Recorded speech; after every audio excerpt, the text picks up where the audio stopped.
teman-teman sekalian.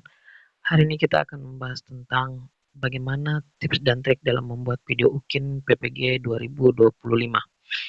Baik teman-teman, sebelum saya lanjut di video ini, tekan tombol like, komen, dan jangan lupa subscribe video ini. Oke, baik, kita masuk di tips yang pertama. Tips yang pertama adalah pahami dulu pedoman UKIN yang terbaru. Jadi kita harus pahami dulu pedoman bagaimana cara membuat video UKIN yang terbaru. Jadi sesuaikan dengan kebutuhan LPTK-nya Bapak Ibu masing-masing. Biasanya LPTK itu mereka membutuhkan video yang utuh, ada juga LPTK yang tidak membutuhkan video utuh. Seperti di tahun ini, beberapa LPTK itu mereka tidak lagi mengupload video utuh atau video panjang. Tapi yang diupload itu hanya video edit 30 menit. Nah, kemudian yang ketiga itu Bapak Ibu harap untuk tidak over kreatif. Over kreatif itu artinya terlalu banyak embel-embel dalam video. Misalnya memperkenalkan bagaimana sekolah, profil kelulusan, profil siswa dan sebagainya, itu tidak perlu. Sesuaikan saja dengan pedoman yang LPTK Bapak Ibu masing-masing berikan. Nah, sekarang kita masuk di tips yang kedua.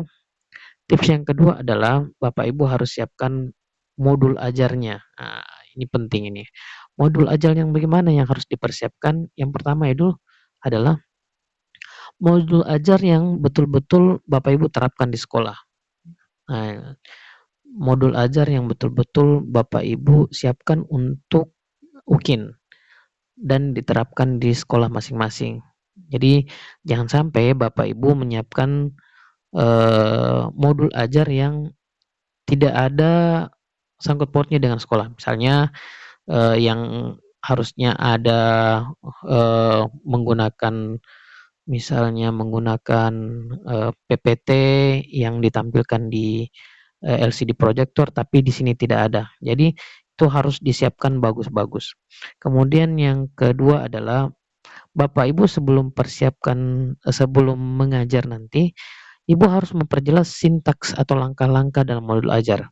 Biasanya dalam modul ajar itu ada kegiatan pendahuluan, inti, dan penutup. Jangan lupa untuk diperjelas apa isi dari pendahuluan, apa isi dari kegiatan inti, dan apa kegiatan penutup. Nah, itu harus diperjelas sintaksnya. Kemudian yang ketiga, Bapak Ibu buang saja sintaks yang tidak perlu atau yang Bapak Ibu anggap ini akan mengganggu pembelajaran. Misalnya ada sintaks yang tidak relevan dengan kehidupan peserta didik, itu sebaiknya dibuang saja. Kemudian yang keempat adalah jangan lupa kita harus analisis dulu modul ajar. Seperti modul ajar, misalnya elemen-elemen modul ajar, misalnya jangan sampai ada yang kelupaan edit misalnya. Nah, Bapak Ibu harus analisis dulu modul ajarnya. Ya, jangan sampai kelupaan asesmennya atau LKPD-nya misalnya. Nah, jadi tips yang kedua adalah siapkan modul ajarnya. Kemudian yang ketiga adalah sebelum pengambilan video, Bapak Ibu harus siapkan setting lokasi. Setting lokasinya seperti alat, bahan ajar sebelum di tag videonya. Nah, apa saja yang perlu disiapkan adalah pertama, Bapak Ibu harus mempersiapkan lokasi yang pencahayaannya bagus supaya video yang Bapak Ibu hasilkan itu pencahayaannya bagus dan penguji dapat dengan gampang melihat seisi kelas itu. Jadi jangan sampai gambarnya buram, gambarnya gelap dan sebagainya. Kemudian yang kedua adalah Bapak Ibu hindari ruangan yang ribut. Ruangan yang ribut itu misalnya di samping kelas itu, samping kelasnya Bapak Ibu masih ada beberapa siswa yang tidak belajar. Nah, biasanya mereka membuat keributan, ribut misalnya. Nah, usahakan hindari ruangan yang seperti itu. Kemudian yang ketiga adalah pilihlah ruangan yang tenang dan pencahayaannya bagus. Ini ada hubungannya dengan tips poin 1 dan poin 2. Kemudian yang keempat adalah siapkan alat dan bahan ajar sebelum pengambilan video. Misalnya dalam proses pembelajaran ada PPT yang mau disiapkan, ataukah sebelum mengajar Bapak Ibu mau mempersiapkan ada permainan kartu misalnya, boleh. Jadi harus disiapkan sebelum pengambilan video.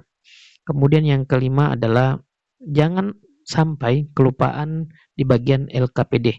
LKPD, pembagian LKPD, kemudian asesmennya, kemudian daftar hadir. Biasanya ada teman-teman yang ikut pengambilan video UKIN itu mereka lupa daftar hadirnya, mereka lupa mengecek kehadiran peserta didik, kemudian mereka lupa pengambilan asesmen awal dan asesmen sumatif, dan kemudian mereka lupa juga pembagian LKPD.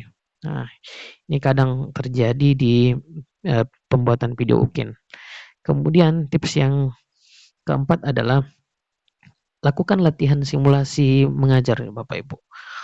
Latihan simulasi mengajar ini bukan berarti Bapak Ibu harus mengajar depan peserta didik, tapi Bapak Ibu bisa lakukan ini di depan teman sejawat. Misalnya Bapak Ibu berikan kesempatan teman sejawat untuk mengomentari cara Ibu mengajar. Ya, ini juga penting guna untuk menghindari kesalahan dalam mengajar. Ya, jadi Bapak Ibu lakukan tips ini latihan sebelum memulai take video. Atau misalnya 1 hari sebelum take video, Bapak Ibu lakukan simulasi mengajar. Nah, boleh. Kemudian tips yang terakhir adalah ikuti alur pembelajaran secara alami. Jadi Bapak Ibu jangan menambahkan sesuatu yang tidak ada dalam sintaks. Usahakan mengajar itu secara alami dan tidak dibuat-buat. Kemudian libatkan peserta didik secara aktif. Ya, kalau kelas Bapak Ibu pasif, usahakan tanyakan lagi, tanyakan yang mereka kurang mengerti, yang mereka kurang pahami, atau sempat ada mereka yang mereka mau tanyakan. Kemudian yang ketiga adalah kembali lagi ke tips yang sebelum-sebelumnya adalah kita harus mengikuti sintaks modul AJAL seperti pendahuluannya, kegiatan intinya, dan penutupnya. Mungkin Bapak Ibu cukup sekian tips dan trik yang hari ini saya berikan. Apabila ada perkembangan lagi, saya akan update bagaimana tips dan trik dalam pembuatan video.